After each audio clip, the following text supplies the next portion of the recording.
మొదటి కొరింథీ పత్రిక 1వ అధ్యాయం చివరి వచనం, అతిశయించువాడు ప్రభువునందే అతిశయింపవలెను అని వ్రాయబడినది నెరవేరునట్లు దేవుని మూలముగా ఆయన మనకు జ్ఞానమును, నీతియు, పరిశుద్ధతయు, విమోచనమును ఆయను. చిన్న మాట మనం ప్రార్థన చేసుకొని దేవుని ఆత్మ సహాయం పొందుకొని మనం ధ్యానంలో ముందుకు సాగుదాం, ఉపక్రమిద్దాం. రండి ప్రార్థన చేసుకుందాం. ప్రేమ కలిగిన మా యేసయ్య, ఈ కాకినాడ మహాపట్టణంలో 100 ఏండ్లకు పైబడి శతవర్షములను మించి నీ ఘనమైన సువార్త ప్రకటించబడుతూ ఉండగా నాయనా, ఎందరెందరో నీ పరమ భక్తులు వచ్చి నీ వాక్యమును ప్రకటించిన ఈ స్థలంలో వేలాది లక్షలాది మంది నీ భక్తాగ్రేసరులు, నీకు ఇష్టలైన నీ పిల్లలు వచ్చి నీ వాక్యమును ఆస్వాదించిన ఈ స్థలంలో పరిశుద్ధులందరిలోనూ అత్యల్పుడు, చిన్నవాడు, ఏమీ ఎరుగని అల్పజ్ఞుడు, ఏమీ తెలియని వాడు నీ దీనదాసుడు ఉన్నాడు. అత్యంత బలహీనుడై ఉండి కూడా నీ వాక్యాన్ని ప్రకటించడానికి తెగిస్తూ ఉన్నాడు. స్వామి, నిరాశను మీద ఇప్పుడు కరుణించి నీ కృపచేత బలపరచండి. శక్తిహీనులకు బలాభివృద్ధి కలుగజేయవాడు నీవే గదా స్వామి. ఈ దినాన ఈ సభాస్థలినంతటిని నీ పరిశుద్ధ రక్త ప్రోక్షణము కిందికి తెచ్చుకుంటున్నాం. ఇక్కడ ఆవరించి దృశ్యముగను అదృశ్యముగను పని చేయ చూస్తున్న సకల చీకటి శక్తులనన్నిటినీ నీ యాజక వంశముగా, నీ దాసులు, దాసురండ్రుగా, నీ పిల్లలుగా, నీ వారసులుగా మీరు మాకు అనుగ్రహించిన లేఖన అధికారమును బట్టి గద్దించి బంధించి సుదూరంగా వెళ్ళగొట్టేస్తున్నాము తండ్రి. ఈ సభాస్థలి చుట్టూ నీ పరిశుద్ధ శిలువ రక్తాన్ని ప్రోక్షణ కంచెగా ప్రాకారముగా నిలబెట్టుకుంటున్నాం. నిరాశని మీరు ఇప్పుడు నీ రక్తముతో కడిగి పరిశుద్ధపరచండి. పరలోకము నుండి నీ అభిషేక తైలమును తెచ్చి మీ దాసుని తలపై పోసి మీ దాసుని అభిషేకించి నీ మేఘస్తంభము చాటున, నీ శిలువ చాటున మీ దాసుని మరుగుపరచి ఈ దినాన మాకు మీరే ప్రత్యక్షుడవై నిలిచి మాట్లాడమని, మాకందరికీ మీరే కనబడి మాతో మాట్లాడమని, ఈ దినాన ఇక్కడికి వచ్చిన ప్రతి ఒక్కరూ నీ కార్యమును, నీ దీవెనను వారి జీవితాల్లో అనుభవించి వెళ్ళేందుకు సహాయం చేయమని యేసు నామమున వేడుచున్నాం తండ్రి. ఆమేన్, ఆమేన్, ఆమేన్. ప్రభువునందు నాకు అత్యంత ప్రియులారా, చదవబడిన లేఖన భాగములో క్రీస్తు మనకు 4 సంగతులు, 4 విషయాలు అయినాడు అనే డిక్లరేషన్, ప్రకటన కనబడుతుంది. క్రీస్తునాథుడు ఎవరు అంటే మానవ జాతికి ఆయన సర్వమై ఉన్నాడు. He's all in all. ఆయన సర్వమై ఉన్నాడు. యేసుక్రీస్తు ఏమై ఉన్నాడు? ఏమై ఉన్నాడు అంటే కొలస్సీ పత్రిక 3వ అధ్యాయము 11వ వచనము చివరి మాట మనం చూస్తే, Christ is all in all. క్రీస్తు సర్వమును అందరిలో ఉన్నవాడునై ఉన్నాడు. యేసు ఏమై ఉన్నాడు అంటే మన సర్వమై ఉన్నాడు. దానికి అర్థం ఏంటంటే మనకు ఏదేది అవసరమో అదంతయు క్రీస్తే అయి ఉన్నాడు. క్రీస్తు మనకు అవసరమైన సర్వమై ఉన్నాడు. ఆయన మనకు దొరికాడు అంటే మనకు అవసరమైనదంతా మన దగ్గర ఉన్నట్టే. ఈ విషయాన్ని ఈ రాత్రి వేళ మనం స్పష్టముగా గమనించి మన ఇళ్లకు వెళదాం. క్రీస్తు మన సర్వమై ఉన్నాడు. ఎఫెసీ పత్రిక 1వ అధ్యాయము 3వ వచనాన్ని మనం చూసినట్లయితే ఇలాగూ అపొస్తలుడు రాస్తూ ఉన్నాడు. మన ప్రభువైన యేసుక్రీస్తు యొక్క తండ్రియగు దేవుడు స్తుతింపబడునుగాక. ఆయన క్రీస్తునందు పరలోక విషయములలో ఆత్మ సంబంధమైన ప్రతి ఆశీర్వాదమును మనకు అనుగ్రహించెను. దేవుడు ప్రతి ఆశీర్వాదమును మనకు అనుగ్రహించెను. మానవ జాతికి అవసరమైన ఏ ఆశీర్వాదాన్ని కూడా దేవుడు ఇవ్వకుండా ఉండలేదు. ఆయన అందరిని ప్రేమించువాడు, ఆయన అందరికీ ఉపకారము చేయువాడు, అందరినీ పోషించువాడు, అందరినీ కాపాడువాడు, రక్షించువాడు, అందరినీ పిలుస్తున్నవాడు ఆయన. He's God of all, he's the provider, protector of all. ఆయన అందరి మీద అధికారి, పరిపాలకుడై ఉన్నాడు. అందరికీ అవసరమైన సర్వమును ఆయన ఇచ్చాడు. ఈ మాట సర్వ మతముల వారికి సమ్మతమైన మాట. మానవ జాతికి అవసరమైన ఏ ఉపకారాన్ని కూడా దేవుడు తన చేతిలో బిగబట్టి దాచుకోలేదు. మానవ జాతికి అవసరమైన సకల విధముల దీవెనలు దేవుడు ఇచ్చేశాడు, ధారాళంగా ఇచ్చేశాడు. ఈ మాట సర్వ మతముల వారికి సమ్మతమైన, అంగీకార యోగ్యమైన మాట. దీన్ని కాదనే భక్తుడెవడు ఉండడు. ఏ మతములోని భక్తుడైనా ఒప్పుకుంటాడు. చాలా బాగా చెప్పారండి ధర్మ ప్రచారకుడు గారు, చాలా బాగా చెప్పారు. మానవ జాతికి అవసరమైన కావలసిన ప్రతి ఆశీర్వాదాన్ని దేవుడు అనుగ్రహించను అన్నంత వరకు ఎలాంటి వివాదము లేదు. కానీ మనం గమనించవలసింది ఏమిటంటే దేవుడు ఏమేమి ఇచ్చాడో అవన్నీ క్రీస్తునందే ఇచ్చాడు. దేవునికి స్తోత్రం కలుగునుగాక. What all God wanted to give to mankind, He gave in Jesus Christ, and nothing is given out of Jesus Christ. యేసుకు వెలుపల ఏమీ ఇవ్వబడదు. క్రీస్తు నందు మాత్రమే మనకు అవసరమైన సర్వము దొరుకుతుంది. ఈ విషయం మనకు అర్థం కావడం కోసం సృష్టి ఆరంభమున 6 దినములలో ఈ ప్రపంచాన్ని సృష్టించిన ఆ వైనము, వ్యవహార శైలి, ఆ పద్ధతి, ఆ క్రమములో దేవుడు ఒక పాఠాన్ని దాచిపెట్టాడు. యేసునందు మనకు సకల దీవెనలున్నవి. యేసుకు బయట ఏ దీవెన లేదు. ప్రియులారా, ఈ పాఠం అర్థం కావడానికి సృష్టి కార్యక్రమములో దేవుడు ఒక ప్రత్యేకమైన వరుస క్రమాన్ని అవలంబించాడు.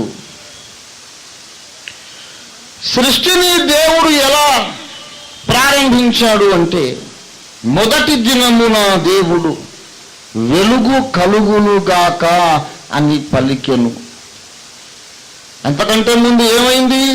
ఏమి ఉండింది? చీకటి అగాధ జలముల మీద కమ్మి ఉండెను. భూమి నిరాకారముగాను శూన్యముగాను ఉండెను. చీకటి అగాధ జలముల మీద అల్లాడుచుండెను. There was no light at all. It was all darkness. Everywhere darkness. చీకటి తప్ప ఏమీ లేదు. అంతా చీకటి, చీకటి, చీకటి, గాఢాంధకారము. ఆ గాఢాంధకారములో దేవుడు ఒక మాట పలికాడు, వెలుగు కలుగునుగాక, లెట్ దేర్ బి లైట్.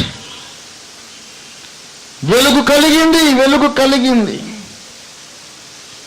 అస్తమయమును ఉదయమును కలుగుగా ఒక దినమాయను. రెండవ దినం ఆకాశ విశాలమును సృష్టించాడు. ఖాళీగానే ఉంది, కానీ ఆకాశం విశాలంగా ఉంది. అస్తమయము ఉదయము కలుగగా రెండవ దినమాయను. మూడవ దినం భూమి మీద ఉన్న జలములన్నీ ఒక రాశిగా కూర్చబడి ఆరిన నేల ఒక పక్కకు కనబడును గాక అని చెప్పి, ఈ ఆరిన నేల మీద రకరకముల విత్తనములు గల ఫలవృక్షములు, గడ్డిని, రకరకాల చెట్లను భూమి మొలిపించునుగా కన్నాడు. ఆ ప్రకారమాయను. వెలుగు కమ్మని పలుకగా ఆ ప్రకారమాయను. జలముల మధ్య విశాలము ఏర్పడునుగాకని పలుకగా ఆ ప్రకారమాయను. భూమి మీద ఉన్న జలములన్నీ ఒక ప్రక్కకు కూర్చబడి ఆరిన నేల కనబడునుగాకని పలుకగా ఆ ప్రకారమాయను. ఆరిన నేల మీద ఫలవృక్షములు మొలుచునుగాక, రకరకముల చెట్లు మొలుచునుగాక అని పలుకగా ఆ ప్రకారమాయను. అస్తమయమును ఉదయమును కలుగగా మూడవ దినమాయను. అప్పుడు దేవుడు ఆకాశ విశాలమందు సూర్య చంద్ర నక్షత్రములు కలుగునుగాకని పలుకగా ఆ ప్రకారమాయను. అది 4వ దినమాయను. ప్రియులారా, మొదటి 3 దినాలు అస్తమయమును ఉదయమును కలుగగా ఒక దినమాయను. అస్తమయము ఉదయము కలుగగా రెండవ దినమాయను. అస్తమయము ఉదయమును కలుగగా మూడవ దినమాయను. 4వ దినమున సూర్యుని సృజించెను. ఏమిటి అపసవ్యమైన కథనం అనిపిస్తుంది అవిశ్వాసికి, భక్తిహీనునికి, లేక అజాగ్రత్త పరునికి. 4వ రోజు సూర్యుని సృజించిన దేవుడు మొదటి 3 రోజులు చెబుతున్నాడు అస్తమయమును ఉదయమును కలుగగా ఒక దినం. ఏ అస్తమించింది, ఏ ఉదయించింది? ఈనాడు మనము అస్తమయము ఉదయము అనే మాటలు వాడుతుంటాం. ఉదయము అంటే అర్థం ఏంటి? సూర్యోదయము అని అర్థం. అస్తమయం అంటే అర్థం ఏంటి? సూర్యాస్తమయం అని అర్థం. అస్తమయ నైవేద్యము, ఏమండి, ఉదయకాల ధూపము. ఉదయం అంటే సూర్యోదయం, అస్తమయం అంటే సూర్యాస్తమయం. సూర్యుడేమో 4వ దినం సృష్టింపబడ్డాడు. మొదటి 3 దినాలు సూర్యుడు లేడు లేడు లేడు. మరి సూర్యుడే లేకపోతే ఏమిటి ఉదయించింది, ఏమిటి అస్తమించింది? ఇదొక కోటి కోట్ల వరహాల ప్రశ్న. ప్రియులారా, చాలా మంది బైబిల్ క్రిటిక్స్ ఇలాంటి ప్రశ్నలన్నీ పోగు చేసుకొని బైబిల్ అంతా తప్పుల తడక, ఈ మాట అంటుంటేనే నాకు నవ్వు వస్తుంది. వాడు పెద్ద బఫూన్ లాగా కనపడతాడు మా దృష్టికి. జోకర్ ఉంటాడు సర్కస్లో, he looks like a buffoon for us, and entertainment. వాడిని చూసి నవ్వుకుంటాం కాసేపు. బైబిలు తప్పుల తడక. ఏం బైబిలు, ఏం వాక్యం అండి, ఏం దేవోక్తులండి. 3 దినాలు అస్తమయమును ఉదయమును కలగగా అంటాడు. 4వ దినం వచ్చేమో సూర్యుడిని సృష్టించానంటాడు. సూర్యుడే లేడుగా మొదటి 3 రోజులు. మరి ఏమిటి ఉదయించింది? సూర్యుడు లేడన్న సంగతిని మర్చిపోయాడా ఈ గ్రంథ రచయిత? ఇన్ని కోట్ల మంది క్రైస్తవులు బైబిలో పడిచేస్తున్నారు. ఏముంది బైబిల్లో? మొదటి పేజీలోనే అంత తప్పుల తడక అనిగా ఎంత సంతోషిస్తాడంటే, అబ్బా, యేసును నమ్మకపోవడానికి నాకు బలమైన కారణం దొరికింది. ఒకవేళ నేను చచ్చిపోయి ఆత్మల లోకానికి వెళితే, ఒకవేళ కొంపదీసి క్రైస్తవుల దేవుడు అక్కడ ఎదురుపడ్డా, ఎందుకురా బాబు నన్ను నమ్మలేదు అంటే, ఇంకేం నమ్ముతాం ప్రభువా, బైబిల్ అంతా ఇలా రాసావు తప్పుల తడకగా. అడ్డదిడ్డంగా రాసేసావు కనుక నమ్మలేదని చెప్పుకోవచ్చు. అబ్బా, ఏమి రీజన్ దొరికిందండి, ఎంత అద్భుతమైన కారణం దొరికింది. అవును, ఇన్ని కోట్ల మంది క్రైస్తవులు ఇంత బుద్ధిహీనంగా ఎలా నమ్ముతున్నారు బైబిల్ని? అది తమంతా తాము సంతోషిస్తుంటారు కొంతమంది. వాళ్ళు చూసి మేము నవ్వుకుంటాం, బాబు నువ్వు ఇంకా అసలు జనాభా లెక్కల్లోకి రాలేదు, ఇంకా పుట్టని శిశువు, గర్భస్థ శిశువుకు ప్రపంచమేం తెలుసు? అమ్మ కడుపులో ఉంటాడు వాడు, అక్కడే గిరగిర తిరుగుతూ ఉంటాడు, వాడు అదే ప్రపంచం అనుకుంటాడు. బయటకు వచ్చినాక రంగురంగుల అందమైన సుందరమైన ప్రకృతి ప్రపంచం ఉన్నది, వాడికేం తెలుసు? తల్లి గర్భములో పుట్టని శిశువుకు ఈ లోకం తెలియదు.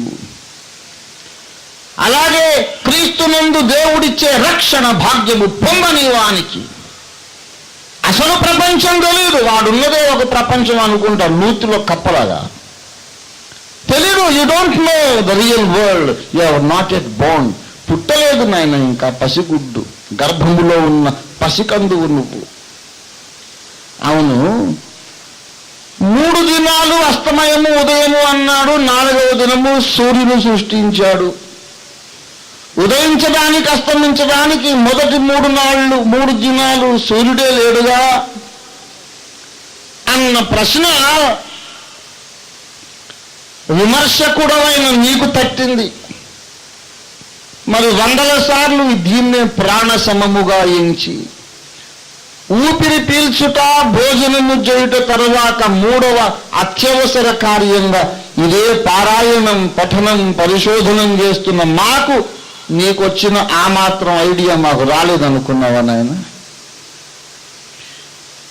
ఆదికాండమును రచించిన మోషే ఐగుప్తీయుల సకల విద్యలలోను మాటలలోను ప్రవీణుడై ఉండెను.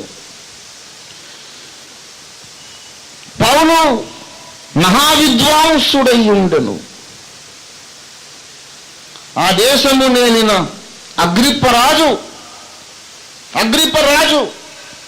పౌలునన్నాడు, పౌలా, అతి విద్య వలన నీకు వెర్రి పుట్టినది. చాలా చదువుకున్నావు, నువ్వు ఎంత చదివేశావంటే చదువు ఎక్కువై నీకు మతిపోయింది అన్నాడు అగ్రిప్పరాజు. అంత హైలీ ఎడ్యుకేటెడ్ స్కాలర్స్ బైబిల్ని నమ్మారు. ఈ మాత్రం ఔడియా వాళ్ళకు రాడ వచ్చుండదా? మొదటి రోజులు సూర్యుడు లేడు, 4వ రోజు సూర్యుడు వచ్చాడు, మరి ఏమిటి అస్తమించింది? అబ్బా, నాకెంత తెలివి వచ్చేసిందని సంతోషపడుతున్నాం. ఆ ప్రశ్న నాకు తట్టదు నాయన. భయము భక్తి కలిగి మోకరించి చేతులు జోడించి, గురువర్యా, ఈ క్లిష్టమైన ప్రశ్న మాకు తట్టింది, ఇది మీకు తట్టి ఉండవచ్చు. మీరెందుకు బైబిల్ని నమ్మడం కొనసాగిస్తున్నారు? ఈ ప్రశ్నకు మీ సమాధానం ఏంటి? మీకు ఈ ప్రశ్న వచ్చే ఉంటుంది, దేవుడు మీకేదో జవాబు ఇచ్చే ఉంటాడు. ఈ పరిస్థితి ఎలా అర్థం చేసుకోవాలి అని భక్తితో అడగగలిగితే మేము చెప్పడానికి సిద్ధమే, దేవుడు కూడా సిద్ధమే. మొదటి 3 దినాలు సూర్యుడు లేడు, 4వ దినం సూర్యుడు వచ్చాడు. అయినా మొదటి 3 రోజులు అస్తమయమును ఉదయమును కలిగింది. ఈ పరిస్థితి ఎందుకొరకు దేవుడు అలాగూ సృష్టించాడు అంటే దానిలో ఒక అంతర్లీనమైన, నిగూఢమైన, రహస్యమైన సందేశం ఉన్నది. దేవుడు వెలుగై ఉన్నాడు. దేవుడు మొదటి యోహాను పత్రిక 1వ అధ్యాయం 5వ వచనం ప్రకారం మన దేవుడు వెలుగై ఉన్నాడు. God is light, hour God is light. మన దేవుడు వెలుగై ఉన్నాడు. మలాకీ గ్రంథము 4వ అధ్యాయము 2వ వచనం ప్రకారం, అయితే నా నామమందు భయభక్తులు గలవారగు మీకు నీతి సూర్యుడు దయించును. నీతి సూర్యుడు దేవుడు వెలుగై ఉన్నాడు, క్రీస్తు సూర్యుడై ఉన్నాడు అన్నట్టు దేవుడు తొలి మానవుణ్ణి సృజించినాక చాలా వేల సంవత్సరాలు క్రీస్తు అవతరించలేదు. నేను దేవుణ్ణి అడిగాను, మాకు ప్రశ్నలు వచ్చాయి, మోకరించాం, ఉపవసించాం, ప్రార్థన చేశాం, దేవుణ్ణి అడిగి నేర్చుకున్నాం. యేసయ్య అన్నాడు, మీ మీద నా కాడి ఎత్తుకొని నా యొద్ద నేర్చుకొనుడి. క్రీస్తు ఒక్కడే మీకు గురువు, మీరు గురువులని చెప్పుకోవద్దన్నాడు. ఆయనే మా గురువు. మోకరించి అడిగాను, అడిగిన ప్రతి ప్రశ్నకు ఆయన సమాధానం ఇచ్చాడు. కొన్ని ప్రశ్నలకు ఏమన్నాడంటే, నీవింకా ఎదగలేదు నాయన, తగినంతగా ఎదిగినప్పుడు నేనే పిలిచి నీకు చెబుతాను, అప్పటిదాకా నువ్వు కాస్త ఓపిక పట్టు. 10 ఏళ్ళు అయ్యాక పిలిచాడు, రే బాబు ఓఫీరు, నువ్వు నన్ను ప్రశ్న అడిగావు, జ్ఞాపకం ఉందా? చాలా ఏళ్ళ కిందట, ఇప్పుడు చెప్తాను రా అని చెప్పిన కరుణామయుడైన బోధకుడు ఆయన. ఆయనను పోలిన బోధకుడెవడు? ఆయన దగ్గర మోకరించి అడిగి నేర్చుకుని అనుభవం కలిగిన వారు ధన్యులు, ధన్యులు, ధన్యులు. ప్రియులారా, నేను అడిగాను దేవుణ్ణి, ఆదాము హవ్వలు పాపం చేశారు. పాపం చేసినప్పుడు దేవుడు వచ్చి వాగ్దానం చేశాడు, సర్పము యొక్క తలను చిదుమువాడు, చితకగొట్టువాడు, రక్షకుడు, విమోచకుడు స్త్రీ గర్భము నుండి పుడతాడు, పురుష ప్రమేయం లేకుండా. స్త్రీ ద్వారా పాపం వచ్చింది కనుక స్త్రీలో నుండి విమోచకుడు వస్తాడు, పురుష స్పర్శ ఎరుగని స్త్రీలో నుండి, స్త్రీ గర్భము నుండి స్త్రీ సంతానముగా ఒక రక్షకుడు పుడతాడు. అతడు సర్పము యొక్క తలను చిదుకగొట్టును. ఆదికాండము 3వ అధ్యాయం 15వ వచనం. మరియు నీకును స్త్రీకిని, నీ సంతానమునకును స్త్రీ సంతానమునకును వైరము కలుగజేతును. ఆయన, ఓ సర్పమా, నిన్ను తల మీద కొట్టును. పామును తల మీద కొడితే ఏమవుతుంది? చచ్చిపోతుంది. ఓ సర్పమా, నీ తల మీద కొట్టువాడు స్త్రీ గర్భము నుండి వస్తాడు, నీవేమో ఆయనను మడమ మీద కొడతావు. స్త్రీ గర్భము నుండి సర్పమును నాశనము చేయువాడు వస్తాడు అని ఆనాడే చెప్పాడు. నేను దేవుణ్ణి అడిగిన ప్రశ్న ఏంటంటే, మరి అంత లేటు ఎందుకు చేశావు నాయన? హవ్వకే పుడితే గొడవ వదిలిపోలే అసలు. ఆనాడు ఆదాము హవ్వను ముట్టుకోకముందే హవ్వ గర్భమున రక్షకుడు పుట్టాడు అనుకోండి, అప్పుడు సువార్త ఎంతమందికి చెప్పాలి? 2. బాప్తిస్మాలు 2. ఎంత సులువండి. ఆదాము హవ్వలు 2 సువార్త చెప్పేస్తే నమ్మని వాడు కూడా అసలు. అప్పుడు సువార్త కూటాలు అక్కర్లేదు, మైక్ పర్మిషన్ అక్కర్లేదు, సువార్త చెప్పొద్దు అని సువార్త వ్యతిరేకులు ఉండరు, మత ప్రచారము అనే నింద ఉండదు. అమెరికా మతం ఎవడు అన్నాడు? అసలు అమెరికాయే లేదు.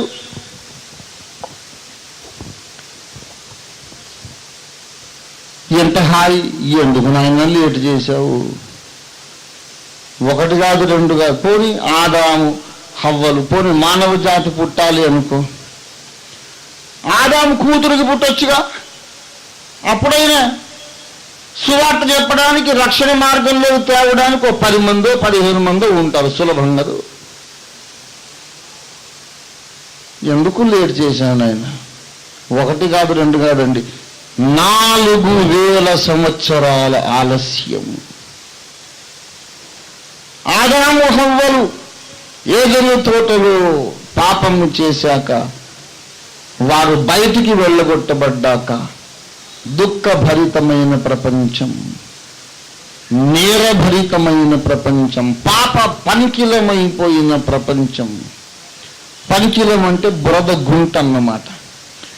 పాపపు బురద గుంటగా మారిపోయిన ఈ ప్రపంచం అంతకంతకు పాపం పెరిగిపోతూ వ్యాధులు, రకరకాల సమస్యలు వస్తూ, రక్తపాతం జరుగుతూ,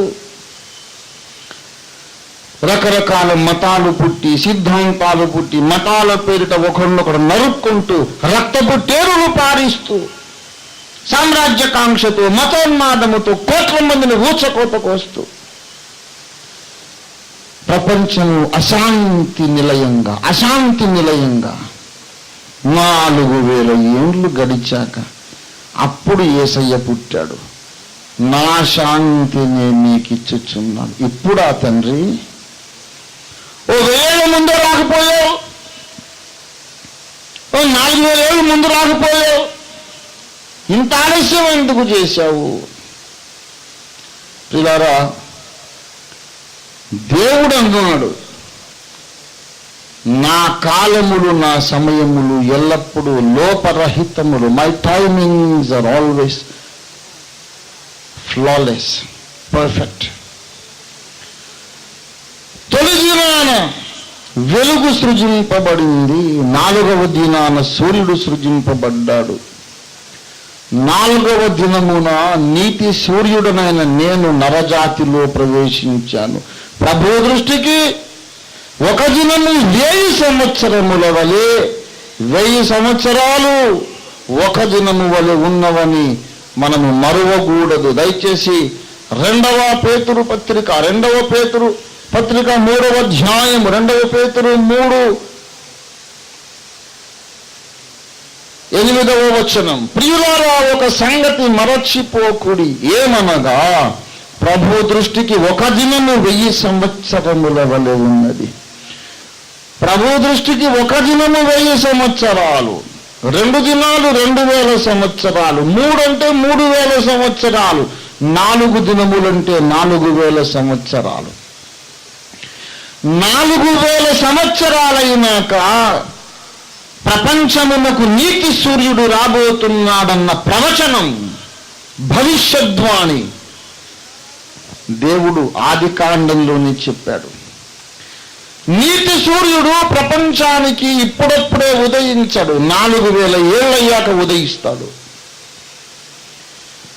నీతి సూర్యుడు 4000 ఏళ్ళయ్యాక వస్తే మరి ప్రపంచానికి అప్పటిదాకా అంధకారమైన వెలుగుండదా? ఎలా బ్రతకాలి? ఎలాగ పనులు చక్కబెట్టుకోవాలి? దేవుడు అంటున్నాడు, సూర్యుడు లేకముందు కూడా అస్తమయము, ఉదయం అనేది జరిగింది. ఉదయించడానికి సూర్యుడు లేడు కదా, ఏంటి ఉదయించింది, ఏం అస్తమించింది? Very simple answer. ఏదైతే ఉన్నదో అదే ఉదయించింది, అదే అస్తమించింది. సూర్యుడు లేకముందు ఏమున్నది? వెలుగున్నది. వెలుగు కమ్మని పలుకగా ఆ ప్రకారం ఆయను వెలుగు కలిగెను.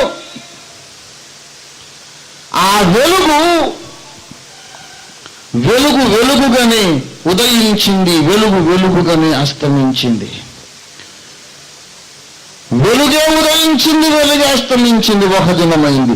వెలుగు మళ్ళీ ఉదయించింది, మళ్ళీ అస్తమించింది, 2వ దినమైంది.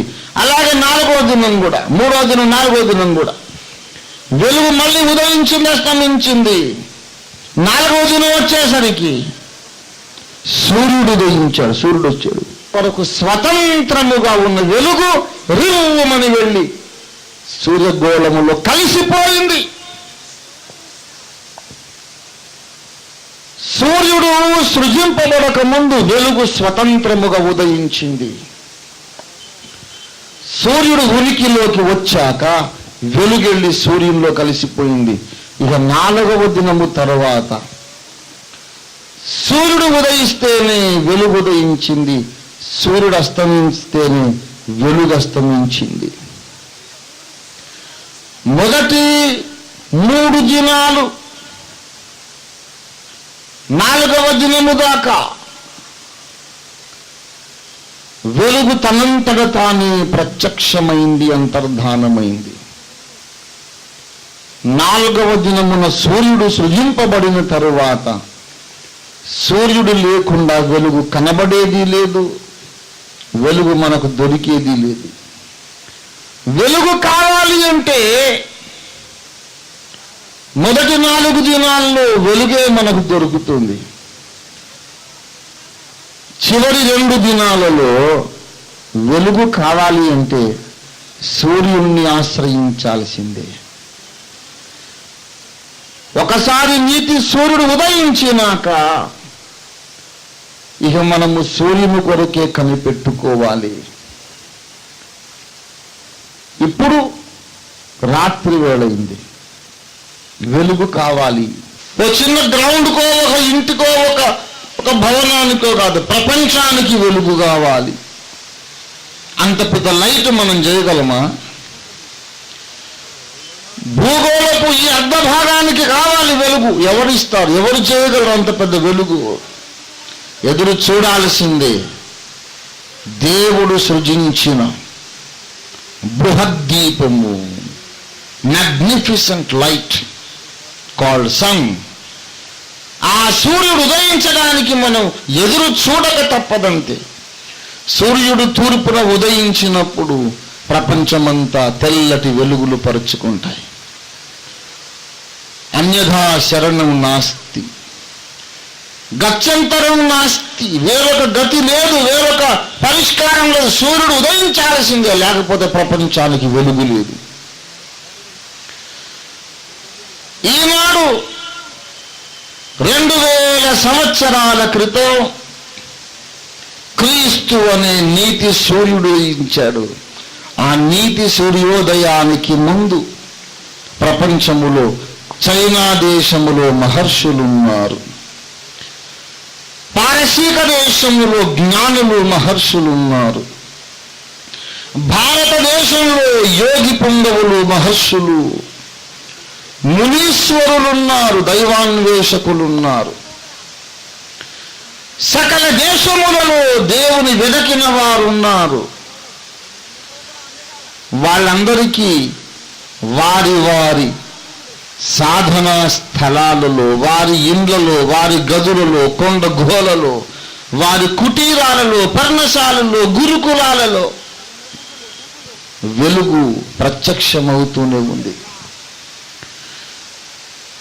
మానవ జాతి చరిత్ర మొదటి 4000 సంవత్సరాలు దేవుడు వెలుగుగానే మనుషుల దగ్గరికి వచ్చాడు. ఆ దేవుడు 2000 ఏండ్ల నుండి క్రీస్తుగా మనుషుల దగ్గరికి వస్తున్నాడు. దేవునికి స్తోత్రం కలుగునుగాక. హల్లెలూయా. సూర్యుడు ఉదయించిన తర్వాత నాకు ఈ సూర్యుడు అక్కర్లేదు, వెలుగు మాత్రమే కావాలి అంటే కుదురుతుందా? సాధ్యమేనా? మీరు అనండి, ఓ దేవుడా, ఈ సూర్యుడు అంటే నాకు ఇష్టం లేదు, ఈ సూర్యుడిని నీవు దూరం చేసి నాకు ఒట్టి వెలుగునే పంపించు. అవకాశం ఉందా? అది అసాధ్యము, అసంభవము. అలాగూ ఆశించడం కూడా మన అమాయకత్వమే అవుతుంది. సూర్యుడు నాకు అక్కర్లేదు, వెలుగు కావాలి అనడం ఎంత తెలివైన ప్రార్థనో. క్రీస్తు నాకు అక్కడ లేదు, నాకు దేవుడు కావాలి అనేది అంతే జ్ఞానము కలిగిన ప్రార్థన, లేకపోతే అజ్ఞాన ప్రార్థన. అది జ్ఞానమైందో జ్ఞానహీనమైందో మీరే నిర్ణయించుకోండి. సూర్యుడు అక్కడ లేదు, వెలుగు కావాలి అనడం ఎలాంటిదో, క్రీస్తు అక్కర లేదు, దేవుడు కావాలని అంటాం అలాంటిదే. కుదరదు. నీకు దేవుడు కావాలంటే క్రీస్తులో మాత్రమే దొరుకుతాడు. దేవుడికి స్తోత్రం కలుగునుగాక. హల్లెలూయా. యేసుక్రీస్తు అవతరించాడు. అందుకే నా ద్వారా తప్ప ఎవడును తండ్రి వద్దకు రాడనేశాడు. దేవుడికి స్తోత్రం కలుగునుగాక. హల్లెలూయా. క్రీస్తుకు పూర్వం అగస్త్యుడు, వశిష్ఠుడు, వాల్మీకి, యాజ్ఞవల్క్యుడు, చైనా దేశంలో కన్ఫ్యూషియస్, ప్లేటో, జరతుష్ట్ర మహర్షి, జొరాస్టర్ అంటాడు, మహర్షులు ఎందరో ఉన్నారు, వాళ్ళు క్రీస్తుకు ముందు 1000 ఏళ్ళు 2000 ఏళ్ళు కిందట. వాళ్లకు దేవుడు దొరికాడు వెలుగుగా. కానీ ఇప్పుడు నీకు దొరకడు సుమా, క్రీస్తు ఒక్కడే నీకు మార్గం. దేవునికి స్తోత్రం కలుగునుగాక. బృహదారణ్యకోపనిషత్తులో యాజ్ఞవల్క్య మహర్షి ప్రార్థన చేశాడు. బృహత్ అంటే బహు పెద్దది అని, బృహత్. అరణ్యము అంటే అడవి, బృహదారణ్యము అంటే పెద్ద అడవి లాంటిది. ఉపనిషత్తులు చాలా చిన్నవి. కఠోపనిషత్తు, రకరకాల ఉపనిషత్తులు ఉన్నాయి. అవన్నీ ఇలా చిన్న చిన్న పుస్తకాలు ఉపనిషత్తులన్నీ. కేనోపనిషత్తు అని ఎన్నో ఉపనిషత్తులు ఉన్నాయి. ఈ బృహదారణ్యకోపనిషత్తు మాత్రం అంత 500 పేజీల పుస్తకం. అందులో మహర్షులు వేదాంత విషయాల్లో చర్చ చేశారు. దేవుడున్నాడంటాడు ఒక మహర్షి, లేడు పొమ్మంటాడు ఒక మహర్షి, జీవాత్మే పరమాత్మ అంటాడు ఒక మహర్షి, జీవుడు వేరు దేవుడు వేరు అంటాడు ఒక మహర్షి.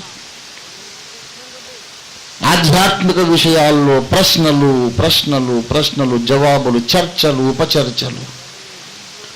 ఈ ప్రశ్నలు అడిగి చెప్పి పెద్ద అడవిలాగా తయారైంది. అందుకే దాని పేరు బృహదారణ్యకోపనిషత్తు అన్నారు. పెద్ద అడవిలాగా అయిపోయింది అన్నమాట. అదొక్కటి అంతలావు ఉంది నా దగ్గర, నేను చదివాను. అందులో అంటాడు యాజ్ఞవల్క్య మహర్షి, ఓ దేవా, చీకటిలో నుండి నన్ను వెలుగులోకి నడిపించు. దేవునికి స్తోత్రం కలుగునుగా. భారతీయ మహర్షులకు సత్యం తెలుసు అని అంటున్నారు. అవును, సత్యమెరిగిన యాజ్ఞవల్క్య మహర్షి ప్రార్థన చేశాడు. నేను చీకటిలో ఉన్నాను. తమసోమా జ్యోతిర్గమయ మృత్యోర్మా అమృతంగమయ. అలాగే రాగయుక్తంగా పాడాలి. తమసోమా, మా అని కిందికి దిగాలి మందరంగా, అంటే నన్ను అని. తమసోమా అంటే వద్దు అన్నమాట. మా అని కిందికి పలికితే నన్ను అని అర్థం. మా అని పైకంటే వద్దు అని. సంస్కృతము వేద భాష సస్వరముగా పలకాలి, స్వరసహితంగా. అందుకే వేదములు శృతులు అన్నారు. విని నేర్చుకోవాలి. చదివితే వచ్చింది వేదం కాదు, గురుముఖత వినాలి, విని నేర్చుకోవాలి. ఇప్పుడు ఈ పాటలన్నీ రాసి మీకు ఇచ్చాం, పాడగలరా? రాగం వినొద్దు. అలాగే వేదము అక్షరబద్ధంగా మీకు దొరికినంత మాత్రం వేదాలు తెలిసినట్టు కాదు. వేద భాష ఏ అక్షరం ఉచ్చ స్థాయిలో పలకాలి, ఏ అక్షరం మంద్ర స్థాయిలో పలకాలి. గురువు గారు పాడుతుంటే చెబుతుంటే విని నేర్చుకోవాలి. అనుసృతముగా వచ్చినది వేదము. వేదమునకున్న మరొక పేరు శృతము. తమసోమా, నన్ను చీకటిలో నుండి నన్ను వెలుగులోకి నడిపించు. అంటే ఎక్కడ ఉన్నానని ఒప్పుకుంటున్నాడు, నేను చీకట్లో ఉన్నాను, ఓ దేవా నన్ను వెలుగులోకి నడిపించమని ప్రార్థన చేసి 1000 సంవత్సరాలు ప్రార్థన చేశాడు. మీకు తెలుసా, భారతీయ సాంప్రదాయం ప్రకారం కొంతమంది చచ్చిపోనటువంటి చిరంజీవులు ఉన్నారు. ఎప్పటికీ చచ్చిపోరని మన ఉపనిషత్తులు పురాణాలు చెబుతున్నాయి. హనుమంతుడు చిరంజీవి అని, అగస్త్యుడు చిరంజీవి అని, వేదవ్యాసుడు చిరంజీవి అని. వాళ్ళు ఉంటారు, ఎప్పటికీ అలా ఉంటారు. అలాంటి వాళ్ళలో యాజ్ఞవల్క్యుడు కూడా ఒకడు. యాజ్ఞవల్క్యుడు ప్రార్థన చేసేట, ఓ పరమాత్ముడా, నేను చిమ్మ చీకటిలో ఉన్నానయ్యా, నన్ను వెలుగులోకి నడిపించు, వెలుగులోకి నడిపించు, వెలుగులోకి నడిపించని ప్రార్థన చేయగా చేయగా చేయగా 1000 సంవత్సరాలు హిమాలయాల్లో ఉండి మహర్షి ప్రార్థన చేశాడు.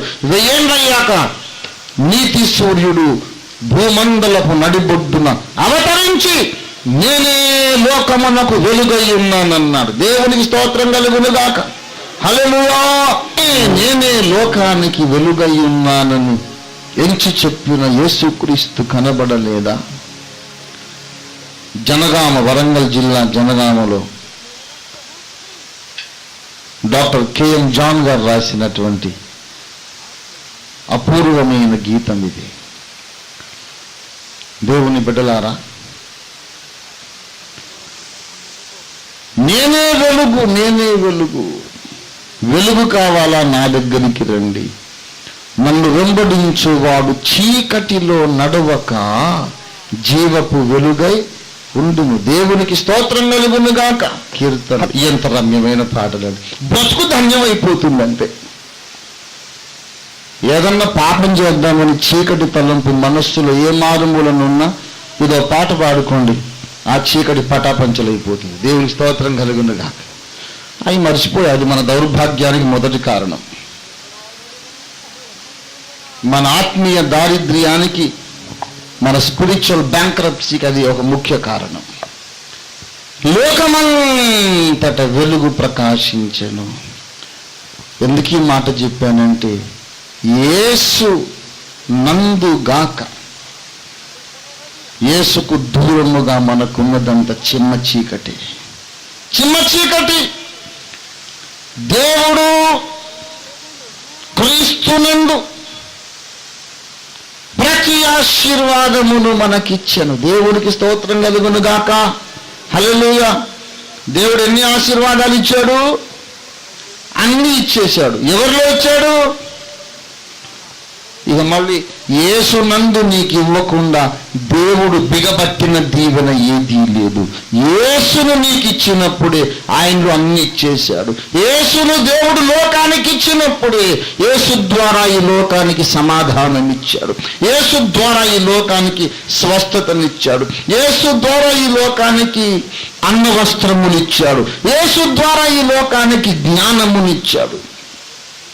యేసు ద్వారా ఈ లోకానికి పాప క్షమాపణ ఇచ్చాడు. యేసు ద్వారా ఈ లోకానికి హృదయానందం ఇచ్చాడు. యేసు ద్వారా ఈ లోకానికి ఐక్యత, ఏకీకరణ ఇచ్చాడు. యేసునందు సర్వము మనకున్నది. దేవునికి స్తోత్రం కలుగునుగాక. హల్లెలూయా.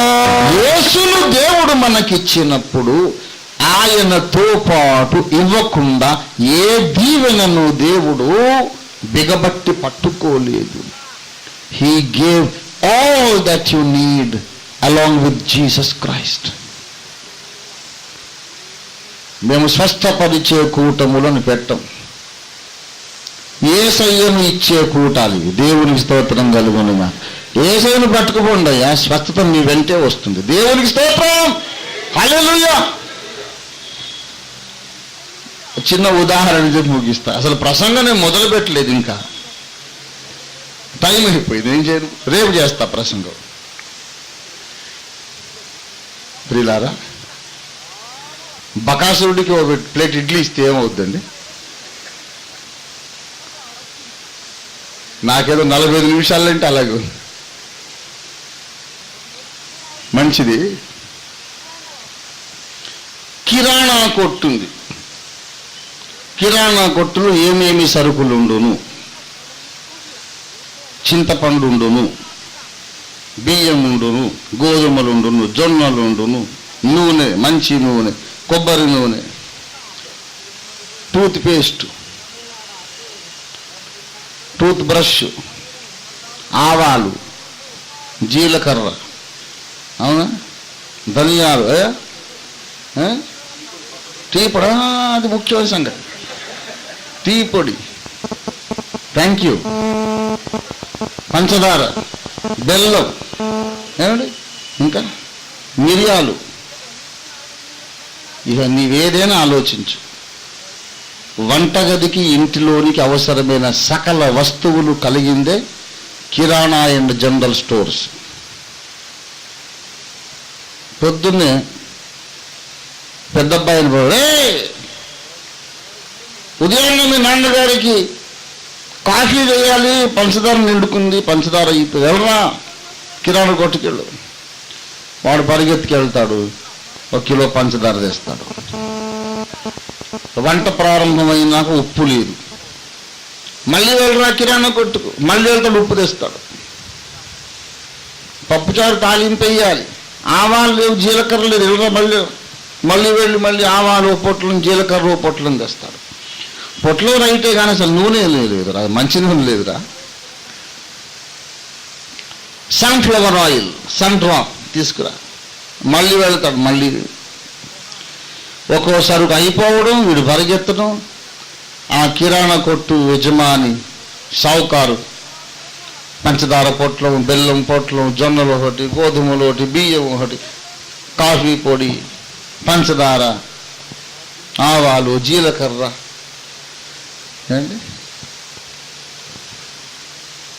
ఎన్నిసార్లు పోయినా వాడు విసుక్కోడు. మళ్ళీ ఒక పొట్లం, మళ్ళీ ఒక పొట్లం, లెక్కలేనన్ని పొట్లాలు. మనం దేవుని దగ్గరికి వెళదాం. దేవా, నాకు పాప క్షమాపణ దయచేయుము. ఇదిగో అని పొట్లం ఇస్తాడు. ఇంటికి వచ్చిన తర్వాత మళ్ళీ కడుపులో నొప్పిగా అనిపిస్తుంది, మళ్ళా దేవుని దగ్గరికి వెళ్తాం.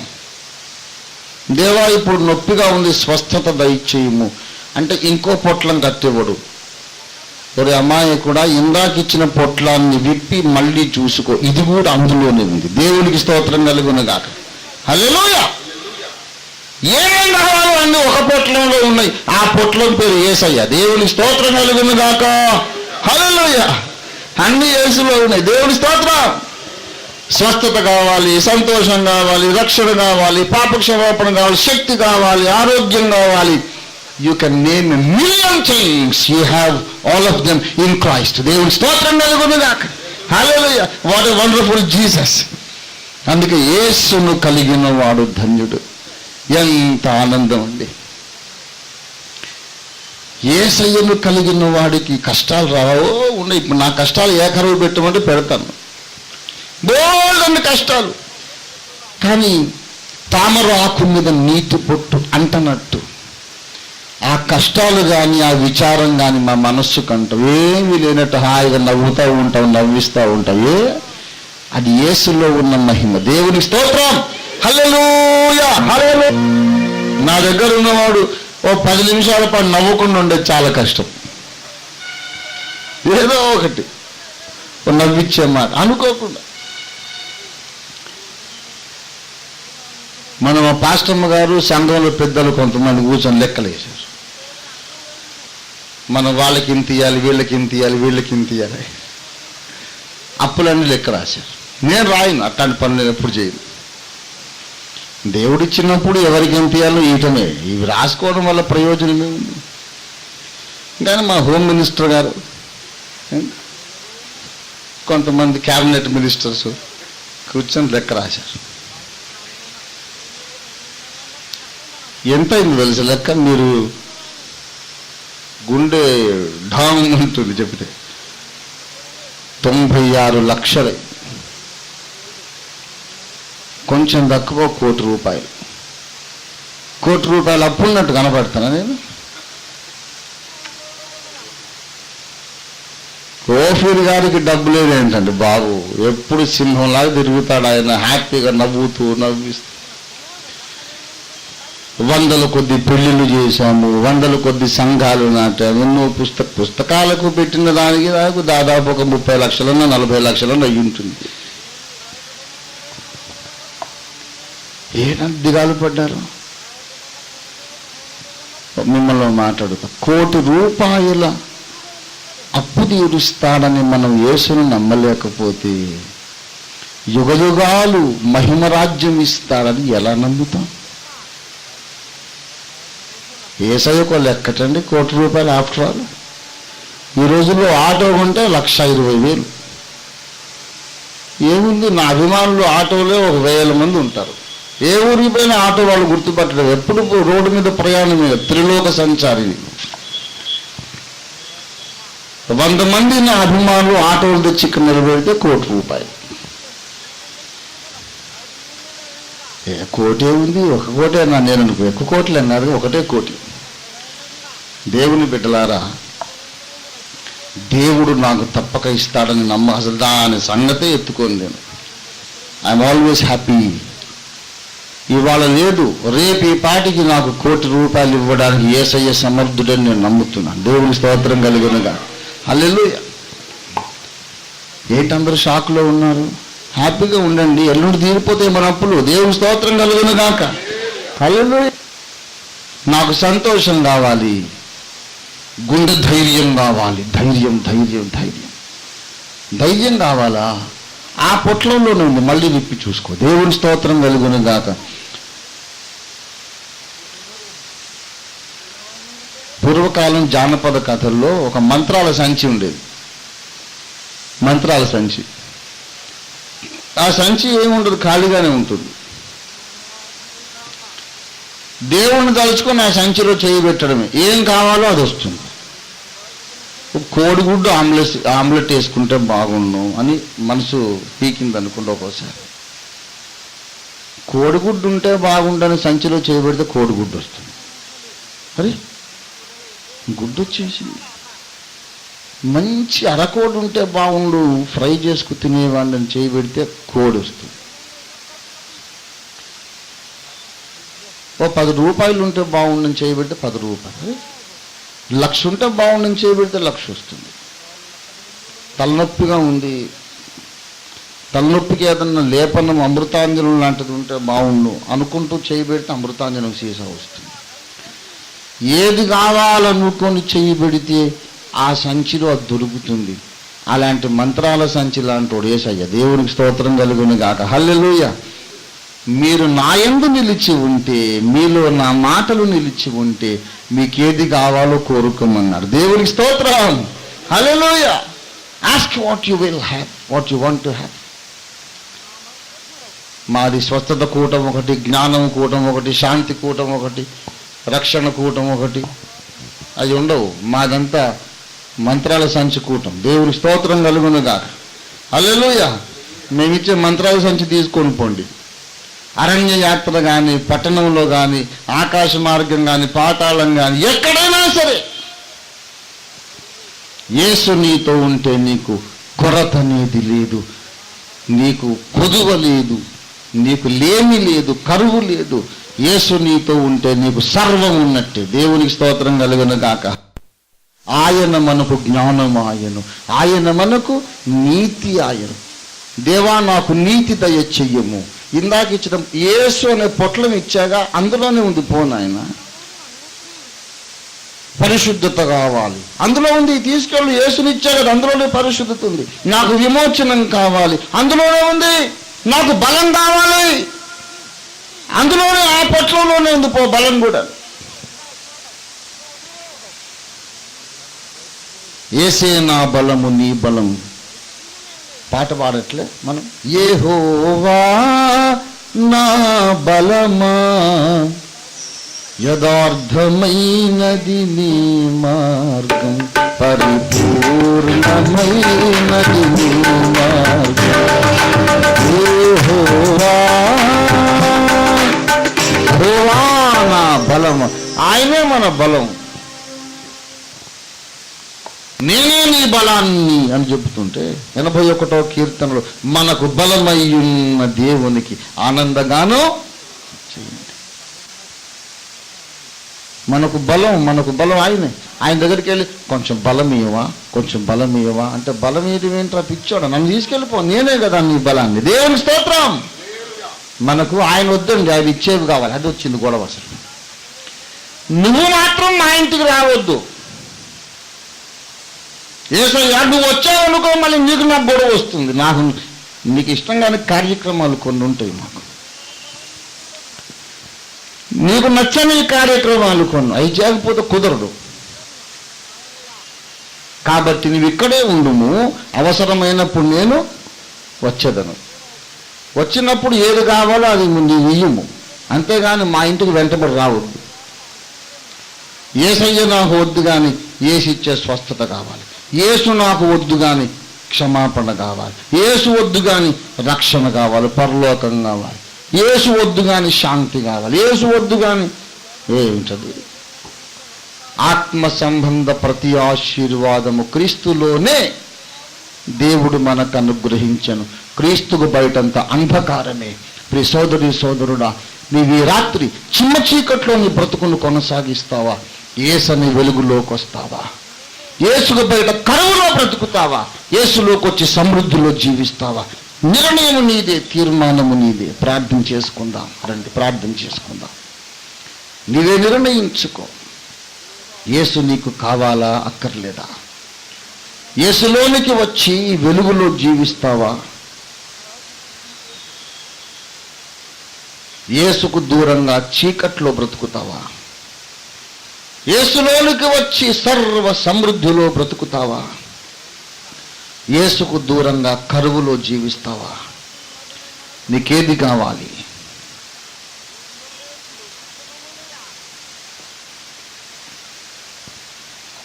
ప్రేమ కలిగిన మా మహాపరిశుద్ధ తండ్రి, ఈ రాత్రి మీరు మాతో మాట్లాడినందుకై నీకు వందనాలు, స్తోత్రాలు చెల్లిస్తూ ఉన్నాము నాయన. సరైన తీర్మానం చేయడానికి సభికులందరికీ, సుదూరము నుండి ఈ వర్తమానం విన్న మా ప్రియులందరికీ నీ కృప, నీ జ్ఞానము దయచేయమని, మాకు అవసరమైన సర్వస్వమయ్యున్న క్రీస్తును హృదయములో చేర్చుకోవాలనే జ్ఞాన మనస్సు, వివేకము మా దేశ ప్రజలందరికీ మీరు అనుగ్రహించమని యేసునామమున వేడుచున్నాము తండ్రి, వేడుచున్నాము తండ్రి, వేడుచున్నాము తండ్రి, వేడుచున్నాము.